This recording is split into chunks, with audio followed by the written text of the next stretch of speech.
This week we have a new kit from Azur Frrom, the I.A.R. 81C. To say that this kit has had a bit of a long gestation period is a bit of an understatement. We first heard it was coming about 4 years ago, and in fact Sam Publications produced a data book on the I.A.R. 80, mainly aimed at this release. Sadly it's come and gone and is now out of print just as the kit arrives, so good luck on hunting one of those out. The I.A.R. 80-81 series was an immediate post-war design, roughly equivalent to the Hawker Hurricane or the P-36. It remained in service until 1945 and actually fought on both sides, starting with the Axis, and then Romania changed sides in 1944, and the surviving I.A.R. 80s carried on until the end of the war. Very attractive design, very long cowling, much must have made taxiing very interesting. As you can see on the box art, the I.A.R. 81C, the most produced variant, was quite a colourful aircraft.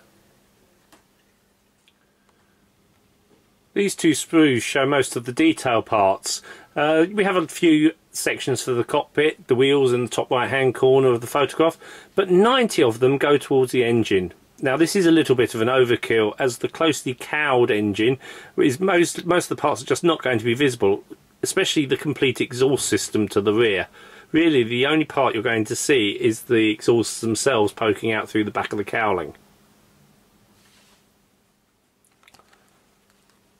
Fortunately, the rear of the exhaust pipes, the part that is visible, are supplied by these rather nice resin castings, which also include, as you can see on the left, the air filters for the underside of the cowling.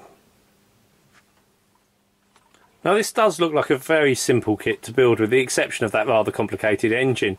Here we have the wing sprues. Now as can be seen, you have the flaps and ailerons as separate parts. That certainly enables you to add some interesting animation. Looking at my reference source, this is one of the few kits where the flaps were occasionally left down on the ground, so you can actually accurately show them like that. Now let's move in and have a quick look at some of the detail on that lower wing section. Cockpit wheel wells quite nicely boxed in. The only one that I would actually maybe want to look something about is these ejector slots for the guns. I think you might want to hollow those out a bit. I mean, still with a little bit of black paint in there, I'm sure they'll look okay for most modelers. Detail, I say, really first rate. I'm quite impressed with this model. And here we have the tail control surfaces, again all separate parts, so again completely posable. I do like the kit when manufacturers do that, so it does give some nice animation on the model. Let's have a quick close-up. Yep, detail's not too bad. Again, not overemphasised. Really quite nice for scale. The Czechs really have come on with their moulding of plastic parts recently. Clear parts, really nice. Super clear. Kept in their own little plastic bag, which helps them prevent them getting them scratched. But really impressive moulding here. If you put something underneath it, they're not distorted. The detail isn't magnified. Almost perfect. As this kit is moulded in the Czech Republic, realistically you've got to expect some etched brass. This is really nice. Seat belts, some details for the around the cowling, and a few push rods. Surprising not to see an instrument panel on here, but when you see the plastic mouldings you'll understand why. The instrument panel was multiply segmented, and this has been really well captured by the plastic parts. So it's one of the few occasions where I don't think brass was really necessary, so wisely Azur have decided not to include it. The decal sheet is incredibly comprehensive. You have 5 marking options, one in the late war roundel scheme and the rest with the earlier cross of Michael the Brave. Notice the red and blue triangles. There is some debate about the colour of these triangles, which were on the side of the fuselage, so wisely you've got both. Really nice. On most of the aircraft you have some form of Disney related artwork. Now I'll bring this in closer so we can get little shots of Bambi. Also, you can see the instrument dials. Again, really nicely done. Will look good under a little bit of varnish. Really good sheet. 5 very attractive options. Now I'm going to have a quick leaf through the instruction book. Not surprisingly, we start with the cockpit. Internal colours, mostly light blue, the same as the underside of the fuselage, according to the manufacturer. Paint colours are called out in the Gunzi Sanyo range. Now to the right, you can see the start of that detailed engine. I really am perturbed by this. It's quite complex and most of it will be completely invisible on the finished model. Okay, I might cheat a bit here.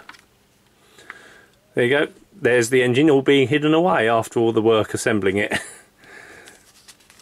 Now we move on to the colour schemes. You've got to admit it, this is one of the most colourful World War II aircraft. Okay, the nose art isn't exactly as extravagant as the Americans, but for sheer amount of trim, really, what's not to like about the colour schemes that you're offered here? There's our sole late war example, where the yellow areas are replaced by white. Also a natural metal cowling, which will add some interest.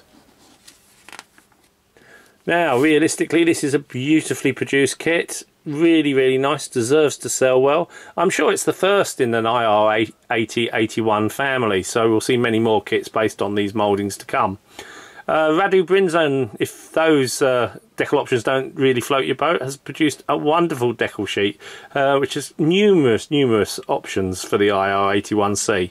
I really would suggest you check out RB Productions website for that, as well as some dedicated seat belts in fabric material if you don't like the brass ones included in the kit. Our thanks to Azur for supplying this kit. As it says, produced in the Czech Republic, designed and developed in France.